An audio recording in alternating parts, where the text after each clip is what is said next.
जय हिंद दोस्तों, आप सभी को आपके अपने YouTube चैनल समर्पण विद्यापीठ में तहे दिल से स्वागत है। जी हाँ दोस्तों, आज हम लोग समर्पण बैच कक्षा 10वीं के अंतर्गत हम लोग पढ़ने जा रहे हैं कहानी। समझे ना, जो कक्षा 10वीं का है बिहार बोर्ड का, समझे ना। ऐसे तो इनका इसमें देखा जाए, अंक के दृष्टिकोण से देखा जाए तो इसे बहुत ही कम प्रश्न आते हैं, इसलिए इसे अंक भी कम ही प्राप्त होंगे। बात समझे ना। फिर भी हमें पढ़ना है, जानना है, तो इस दृष्टिकोण से हमें पढ़ना ही होगा दोस्तों। आइए, दो पाठ्य को मैंने छोड़ दिया हूँ, क्योंकि वो हमको नहीं लगा कि उतना उसे पढ़ा जाए। फिर भी आप लोग की इच्छा हो किन्हीं का कि हाँ आपने नहीं पढ़ाया, तो आप लोग मुझे निसंदेह सूचित कर देंगे। बात समझ है ना। कोई आपत्ति नहीं है, उतना पढ़े तो नहीं, और ये पढ़ने में क्या इशू है, कोई इशू नहीं है। बात समझ है ना भैया। चलिए, लेखक के परिचय में जानते हैं। लेखक का संक्षेप परिचय। जी, विनोद कुमार शुक्ल। विनोद कुमार शुक्ल का जन्म 1 जनवरी 1937 ईस्वी में राजनांदगांव छत्तीसगढ़ में हुआ था। छत्तीसगढ़ में गढ़ में जो गांव है उसी में हुआ था। उन्होंने वृत्ति के रूप में प्राध्यापन को अपनाया। समझ ना। वे इंदिरा गांधी कृषि विश्वविद्यालय में एसोसिएट प्रोफेसर थे। वे 2 वर्ष 1994 और 1996 ईस्वी तक निराला सृजन पीठ में अतिथि साहित्यकार भी रहे हैं। समझे ना। और उनका पहला संग्रह था, कविता संग्रह था लगभग जय हिंद समझ पहचान सीरीज के अंतर्गत 1971 में प्रकाशित हुआ था। समझे ना। तो ये हो गए हैं, समझे ना। और इनको कई सारे सम्मान से भी नवाजा गया है। जैसे देखिए, 1992 ईस्वी में रघुवर सहाय स्मृति पुरस्कार, 1997 में दयावती मोदी कवि शेखर सम्मान, 1990 ईस्वी में साहित्य अकादमी पुरस्कार प्राप्त हो चुके हैं। बस समझे ना। और 20वीं सदी के 7वें-8वें दशक में विनोद कुमार शुक्ल एक कवि के रूप में सामने आए थे। समझे ना। तो ये देखिए, कहानी कहाँ से प्रस्तुत। कहानियों में के अनेक संकलन महाविद्यालय से ली गई है। कहानी बचपन की स्मृति के भाषा में शिल्प में रची गई है, और इसमें एक किशोर की व्यय, संधिकालीन स्मृतियाँ, दृष्टिकोण और समस्याएं को अवलोकित करती हुई लिंग भेद की समस्या को भी स्पर्श करती है। समझे ना। घटनाएं, जीवन प्रसंग आदि के विवरण, एक बच्चे की आंखों देखे हुए और उसी के मित कथन से उपजी सादी भाषा में कहानी का समन्वयी प्रभाव गहरा और संवेदनात्मक। कहानी अपनी प्रतीकात्मकता के कारण मन पर एक स्थायी प्रभाव छोड़ती है। समझे ना। तो आइए, मछली की थे, आपको लग ही रहा है कि भाई क्या ही छोटा बच्चा वाला कहानी होगा, तो लेकिन मानिए छोटे बच्चे की तरह है। मछली जल की रानी है, जीवन उसका पानी है, हाथ लगाओ डर जाएगी, बाहर निकालो मर जाएगी। समझे ना। आप लोग बचपन से पढ़ते आ रहे होंगे, लेकिन अभी देखिए मछली शीर्षक ही है। देखिए, ध्यान को हम लोग केंद्रित करेंगे। दौड़ते हुए हम लोग एक पतली गली में घुस गए। कहाँ घुस गए? गली में। इस गली से घर नजदीक पड़ता था। दूसरे रास्तों में बहुत भीड़ थी। बाजार का दिन था, लेकिन बूंदे पड़ने से भीड़ के बिखराव में तेजी आ गई थी। समझे ना। दौड़ इसलिए रहे थे कि डर लगता था कि मछलियां बिना पानी के झोले में ही न मर जाए। समझे ना। मछली बिना पानी के भी तो मछली मर ही जाएगी, क्योंकि गलफट से अपना सांस लेती है। समझे ना। झोले में 3 मछलियां थी।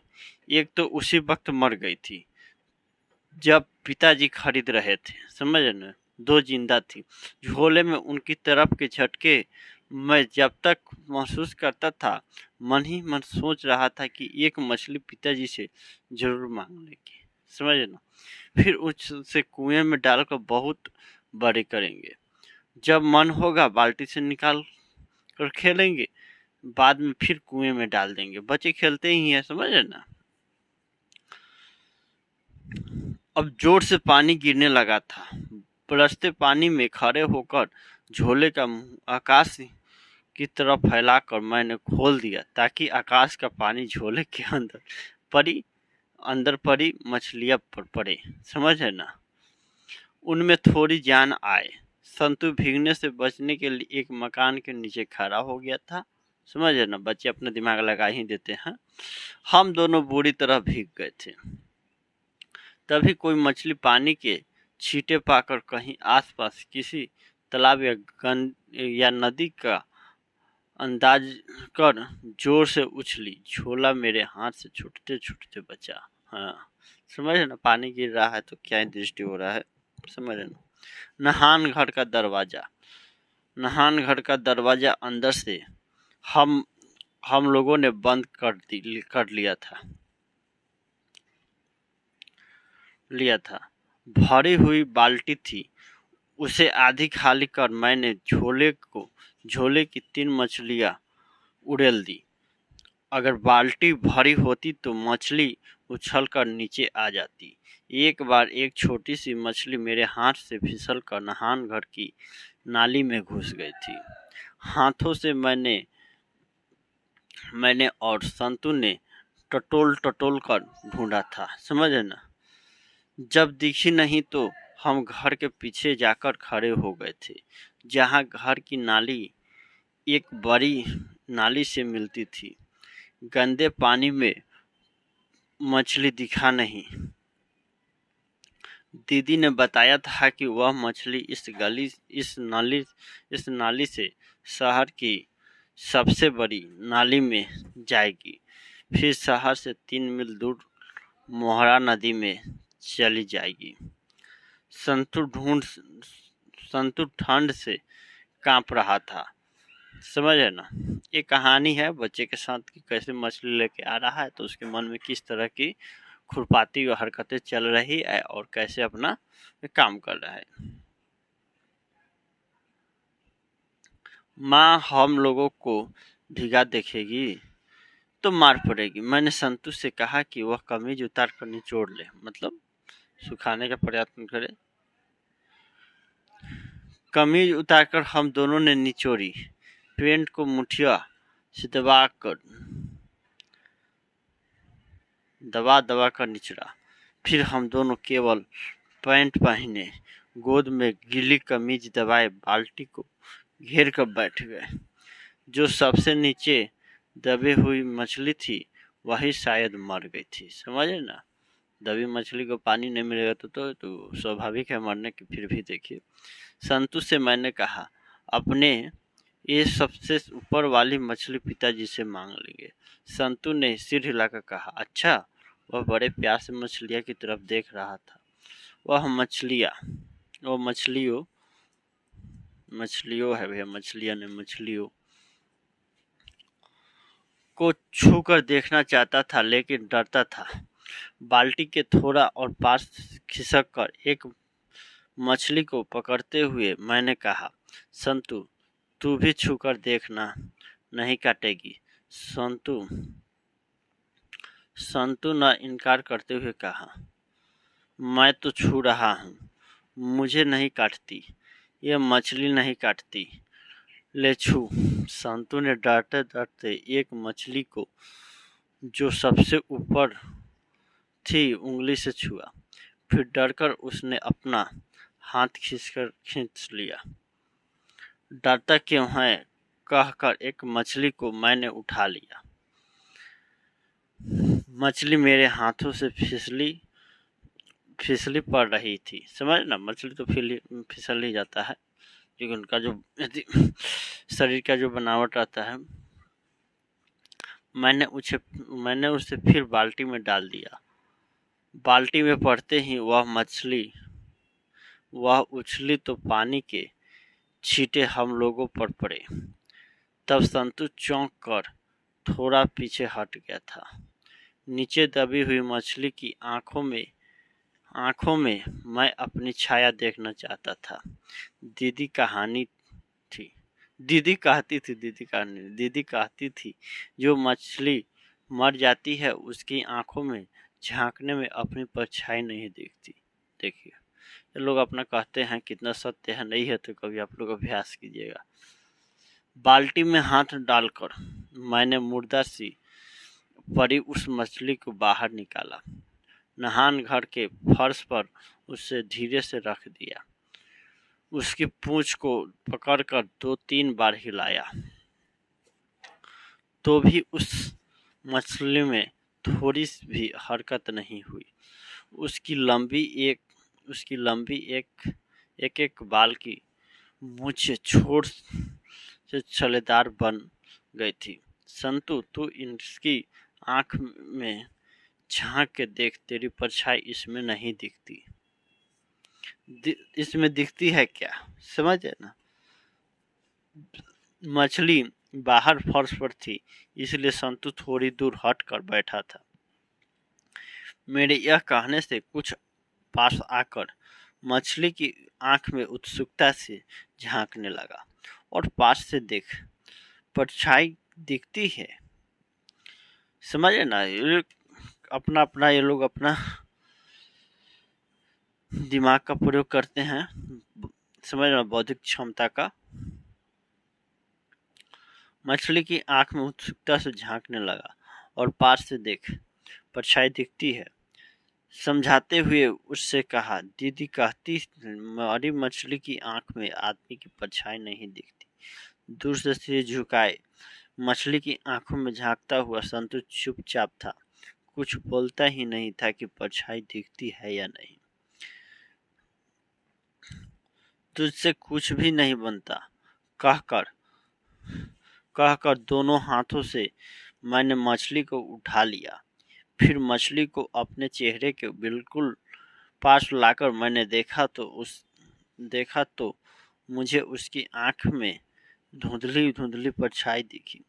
ठीक से समझ नहीं आ रहा था कि यह मेरी परछाई थी या मछली की आंखों का रंग ही ऐसा हो गया था। शायद थोड़ी जान है।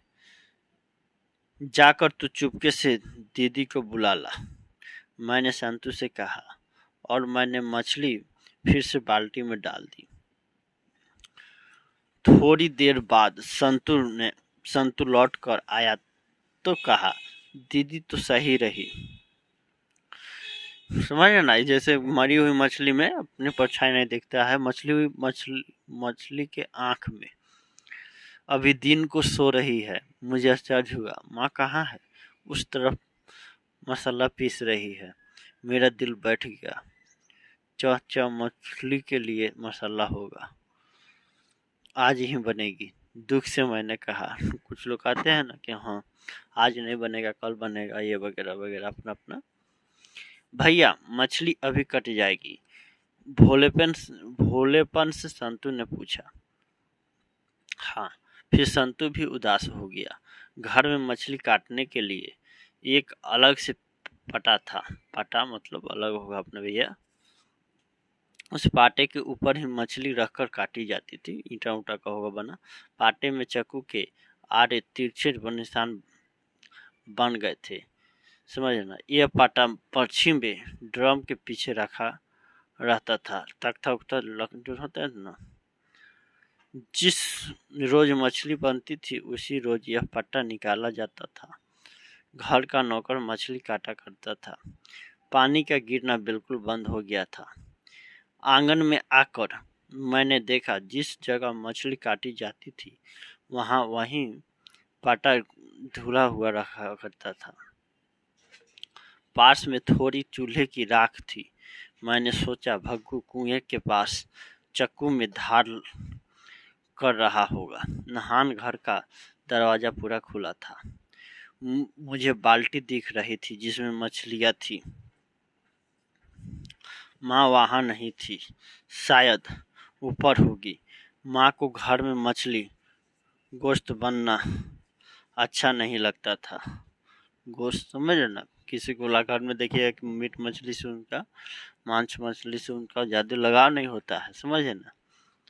पिताजी ने कई बार चाहा कि हम लोग भी मछली गोश्त खाया करें, लेकिन माँ ने सख्ती से मना कर दिया था और किसी को अच्छा भी नहीं लगता था। केवल पिताजी खाते थे, समझ रहे, केवल पिताजी खाते थे। भागू को जैसे मालूम था कि मछलियां नहान घर में है, आते ही वे अंगोछा में तीनों मछलियां निकाल लाया। कुएं में मछली पालने का उत्साह बुझ गया था। पिताजी शायद अभी तक आए नहीं थे। कुछ लोग को होता है ना कि भाई घर, चलो घर से सामग्री आ गया है, बाजार से सामग्री आ गया है, तो घर के अभिभावक नहीं है तब तक अपना जो कारनामा करना है, हरकतें करना है, उसको कर लिया जाए, समझ ना। कमरे में जाकर देखा तो सच में दीदी करवट लिए लेटी थी। संतू को मैंने इशारे से बुलाया कि वह भी गीले कपड़े बदल ले, शायद कुछ आहट हुई होगी। दीदी ने पलटकर हमें देखा। गीले कपड़ों में देखकर दीदी बहुत नाराज हुई, फिर प्यार से समझाया। संतू को दीदी ने खुद अपने हाथों से जाने क्यों बहुत अच्छे अच्छे कपड़े पहनाए। मैं घर के धोए कपड़े पहन रहा था तो दीदी ने कहा कि धोबी के धुले कपड़े पहन लूं। फिर दीदी ने पेटी से मेरे लिए कपड़े निकाल दिए। संतू के बड़े बड़े बाल थे, इसलिए अभी तक गीले थे। दीदी ने संतू के बालों को टॉवल से पोंछकर उनमें तेल लगाया। बाएं हाथ से संतू की ठुड्डी पकड़कर दीदी ने उसके बाल संवार दिए।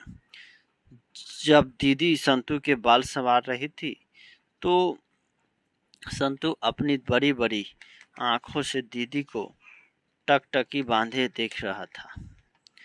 सभी कहते थे कि दीदी बहुत सुंदर है। दीदी से मैंने कहा, दीदी आज मछली आई है, 3 है, एक शायद मर गई है, उन्हें अभी फागू काटेगा। फागू नौकर का नाम है। पहले तो दीदी चुप रही, फिर कहा कि मैं कमरे का दरवाजा बाहर से बंद कर दूं। वह कमरे में अकेली लेटेगी, उसकी तबीयत ठीक नहीं है। मैं और संतू दोनों चुपचाप कमरे से बाहर निकल आए। जब मैं दरवाजा बंद कर रहा था तो दीदी लिटी हुई थी। भागू के पीछे खंभे के पास टिककर हम दोनों मछली का काटना देखने लगे। समझ रहे, मछली का काटना कैसे कटा रहा है। कुछ बच्चे उसे बहुत चाव से देखते हैं उत्साहपूर्वक। भागू ने एक मछली उठाकर पहले उसे पत्थर पर कसकर 2-3 बार पटका, फिर मुर्दा सी मछली के पूरे शरीर में अच्छी तरह राख मली, पाटे के ऊपर रखकर एकदम से उसकी गर्दन काट डाली। मछली थोड़े भी नहीं तड़पी। तभी जाने क्यों मेरे देखते ही देखते संतू एक मछली अंगोछे से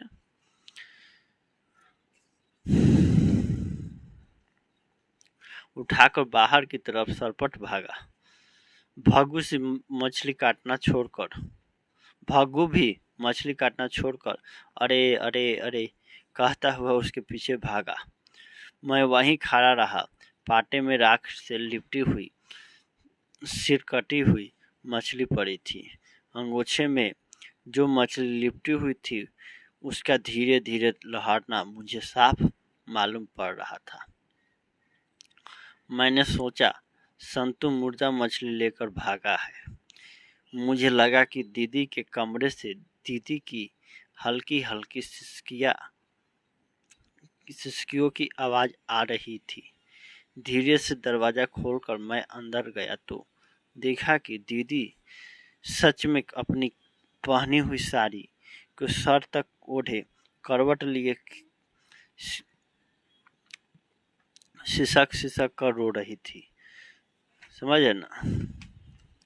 हिचकी लेते ही दीदी का पूरा शरीर सिहर उठता था। अंगोछे में लिपटी मछली का लहरना मुझे याद आया। वैसे ही धीरे से दरवाजा बंद कर मैं बाहर आ गया। भागू और संतू अभी तक नहीं थे। समझ ना, वे एक मछली लेकर भागा तो उसके पीछे अपना भागू जा रहा है। बाड़े की तरफ आकर मैंने देखा कि कुएं के पास जमीन पर संतू जानबूझकर पट पड़ा था, गिरा हुआ। दोनों हाथों से मछली को अपने पेट के पास छुपाए हुए था। भागू मछली छीनने की कोशिश कर रहा था। शायद उसे डर था कि संतू मछली कुएं में डाल देगा तो पिताजी से उसे डांट लगेगी। समझ ना, घर का नौकर है तो उसे लग रहा है कि भाई वो घर डाल देगा नदी में मछली को तो पिताजी से डांट लगेगी, मालिक से। मैंने सुना कि अंदर की तरफ पिताजी के जोर जोर से चिल्लाने की आवाज आ रही थी। तीनों मछलियों के कई टुकड़े हो गए थे। पाटे के पास मछलियों के गोल गोल चमकीले पंख पड़े थे। दीदी जहाँ लेटी थी उस कमरे का दरवाजा खुला था। शायद माँ अंदर थी। पिताजी दरवाजे के पास गुस्से से टहल रहे थे। दीदी की सिसकियाँ बढ़ गई थी। मुझे लगा कि पिताजी ने दीदी को मारा है। समझ ना। भागू जैसे ही बाहर जा रहा था तो पिताजी ने दहाड़ कर कहा, भागू अगर नरेन घर में घुसे तो साले के हाथ पर तोड़ बाहर फेंक देना। बाद में जो होगा तो होगा, मैं भुगत लूंगा। भागू चुपचाप सिर हिलाकर चला गया। संतू सहमा चुपचाप खड़ा था। कीचड़ से उसके साफ अच्छे कपड़े बिल्कुल खराब हो गए थे। बाल जिसे दीदी ने प्यार से संवारा था उसमें भी बहुत मिट्टी लगी थी। नहान घर में जाकर मुझे लगा कि मछलियाँ की गंध आ रही है। बाल्टी के पास बैठकर मैंने पानी को हाथ से गोल गोल खंगाला। फिर बाल्टी को उलट दिया तो नहान घर की नाली क्षण भर को पूरी भर गई, फिर बिल्कुल खाली हो गई। पूरे घर में मछलियों की जैसे गंध आ रही थी। समझ लो, मछली की कहानी है कि कैसे घर से एक परिवार मछली को खरीदारी करता है और बच्चे के मन में किस तरह की अभिलाषा उत्पन्न होती है कि कैसे मछली के साथ बर्ताव किया जाए और घर के लोग कैसे उसके साथ बर्ताव करते हैं कि हाँ मछली बनेगा नहीं बनेगा, जिसमें कि माँ जो है कि शाकाहारी है। समझ है ना। और नौकर द्वारा मछली को काटा उठ जा रहा है। आइए एक बार शब्द निधि पर नजर डालते हैं हम लोग। देखिए, शब्द निधि। टटोला, अनुमान किया, थाह लिया। फर्श, पक्की जमीन, उत्सुकता, कुतूहल, जानने की इच्छा। छोड़, किनारा। पाटा, वह लकड़ी जिस पर रखकर मछली काटी गई। आहट, ध्वनि, आवाज, संकेत। पेटी, बक्सा। टावेल, तौलिया। टकटकी, अपलक देखना। अंगोछा, गमछा। सरपट, तेजी, लहाटना, तड़पना। सिसकियों, रुदन की अस्पष्ट ध्वनि, धीमे धीमे रोना। बारा, आहाता, निचोड़ना, निथारना, गाड़ना। तो मैं उम्मीद करता हूं दोस्तों आपको यहाँ तक समझ में आया होगा, और किसी भी प्रकार को आपको दिक्कत हो इससे संबंधित तो आप लोग निसंदेह मुझे सूचित करेंगे, यथासंभव सुधार करने का प्रयत्न किया जाएगा। मिलते हैं अगले क्लास में, तब तक मुझे इजाज़त दीजिए दोस्तों। जय हिंद, जय भारत।